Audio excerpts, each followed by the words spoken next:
বাংলাদেশের নির্বাচনী রাজনীতিতে বড় দলগুলোর শীর্ষ নেতাদের একাধিক আসনে প্রতিদ্বন্দ্বিতা নতুন কিছু নয়। বিএনপি চেয়ারপারসন বেগম খালেদা জিয়া একাধিক জাতীয় নির্বাচনে 5টি আসনে দাঁড়িয়ে সবকটিতে জয়ী হওয়ার নজির স্থাপন করেছেন। আওয়ামী লীগ সভাপতি শেখ হাসিনা বিভিন্ন সময়ে একাধিক আসনে প্রার্থী হয়েছে। সেই ধারাবাহিকতায় এবারের নির্বাচনে বিএনপির ভারপ্রাপ্ত চেয়ারম্যান তারেক রহমান 2টি আসনে প্রতিদ্বন্দ্বিতা করছেন। তবে এবার আর কোনো বড় দলের প্রধান একাধিক আসনে প্রতিদ্বন্দ্বিতা করছেন না, কিন্তু সেই শূন্য স্থান যেন পূরণ করে দিয়েছেন একজন স্বতন্ত্র প্রার্থী এমএএইচ সেলিম, যিনি বেশি পরিচিত সিলভার সেলিম নামে।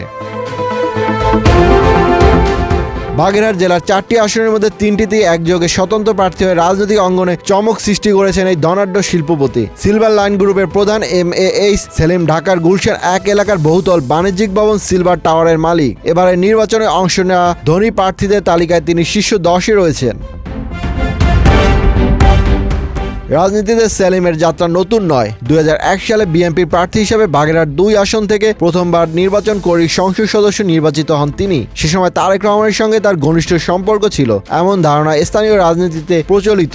এক পর্যায়ে তিনি বাগেরহাট জেলা বিএনপির সভাপতির দায়িত্ব পালন করেন। 1-11-এর রাজনৈতিক পট পরিবর্তনের পর গ্রেপ্তার হওয়ার মধ্য দিয়ে সক্রিয় রাজনীতি থেকে ধীরে ধীরে সরে দাঁড়ান এমএএইচ সেলিম। জেলা বিএনপির নেতৃত্ব তিনি তুলে দেন ছোট ভাই এম.এ. সালামের হাতে। যদিও 2008 সালের নির্বাচনে অংশ নিয়েছিলেন, তবে সেবার বিএনপির সঙ্গে সঙ্গে তারও ভরাডুবি হয়।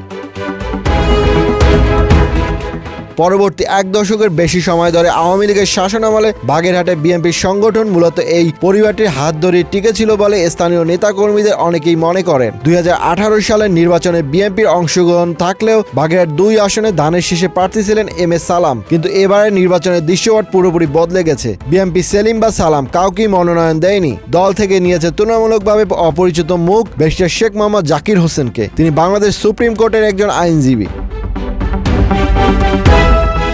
মনোনয়নের পেছনে একটি গুরুত্বপূর্ণ ঘটনাকে কেন্দ্র করে আলোচনা চলছে। কিছুদিন আগে নির্বাচন কমিশন বাগেরহাট জেলার 4টি আসন কমিয়ে 3টি করার সিদ্ধান্ত নিলে শেখ মোহাম্মদ জাকির হোসেন হাইকোর্টে মামলা করেন। শেষ পর্যন্ত আদালতের রায়ে 4টি আসনই বহাল থাকে। স্থানীয় বিএনপি নেতাদের একটি অংশের ধারণা, এই আইনি লড়াই ভূমিকা রাখার পুরস্কার হিসেবেই তাকে মনোনয়ন দেওয়া হয়েছে। এই সিদ্ধান্তে জেলা বিএনপির সিনিয়র নেতাদের মধ্যে নীরব ক্ষোভ তৈরি হয়েছে। প্রকাশ্যে বিদ্রোহ না হলেও প্রচার প্রচারণায় ঢিলেঢালা ভাব স্পষ্ট। এম.এ. সালাম প্রকাশ্যে ক্ষুব্ধ না হলেও শুরুতে তিনি প্রচারণা থেকে নিজেকে দূরে রেখেছিলেন। গত রোববারের আগে এখন পর্যন্ত শেখ মোহাম্মদ জাকির হোসেনের কোনো জনসভায় তাকে দেখা যায়নি।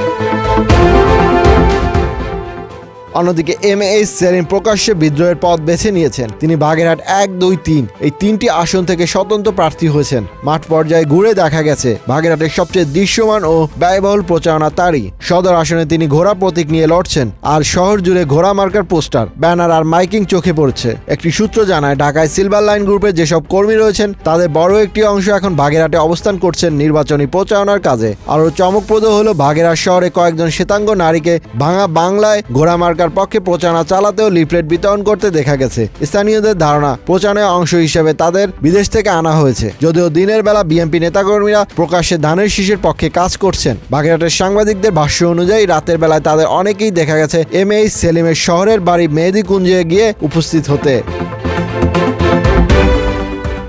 তবে জেলা বিএনপির আহ্বায়ক কমিটির সদস্য মনিরুল ইসলাম খান এসব অভিযোগ নাকচ করে দিয়েছেন। জিয়া অরফানেজ ট্রাস্ট মামলার আসামি হিসেবে দীর্ঘদিন কারাবন্দী থাকা এই নেতা নিজেও একসময় মনোনয়ন প্রত্যাশী ছিলেন। মনোনয়ন না পেলেও তিনি এখন দলীয় প্রার্থীকে জেতানোর জন্য কাজ করছেন বলে দাবি করেন। তার আশা শেষ পর্যন্ত ধানের শীষের প্রার্থী বিজয়ী হবেন এবং সেলিম সাহেব ভুল বুঝতে পেরে নির্বাচন থেকে সরে দাঁড়াবেন।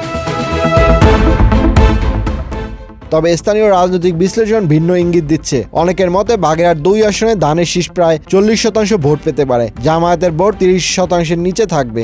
আর এমএএইচ সেলিম উল্লেখযোগ্য হলে সংখ্যাগরিষ্ঠতা নাও পেতে পারেন। তবে সদর আসনে ইসলামী আন্দোলনের হাত পাকা প্রতীকের প্রার্থী শেখ আতিয়ার রহমানও জোরালো প্রচারণা চালাচ্ছেন। সোমবার হাটবারের দিন তাকে হাটের ভেতরে দলবল নিয়ে হ্যান্ডবিল বিতরণ করতে দেখা গেছে। সঙ্গে ছিল ইএসএফ লেখা জ্যাকেট পরা বডিগার্ড। বাগেরহাটের সাংবাদিকদের একাংশ মনে করেন এমএএইচ সেলিম ভালো পরিমাণ ভোট কেটে নিতে পারেন। এতে ভোট ভাগ হয়ে যাওয়ার সুযোগে জামায়াত প্রার্থী মঞ্জুরুল হক রাহাত বিজয়ী হয়ে যেতে পারেন। এমনকি বিদ্রোহের কারণে ধানের শীষের প্রার্থী 3য় অবস্থানেও নেমে যেতে পারেন, এমন আশঙ্কা উড়িয়ে দেওয়া যাচ্ছে না।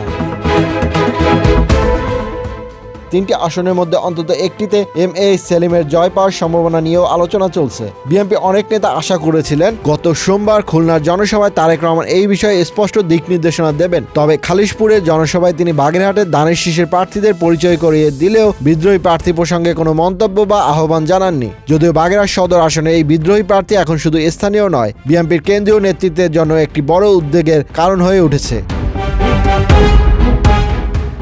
Desk report, Dhaka express.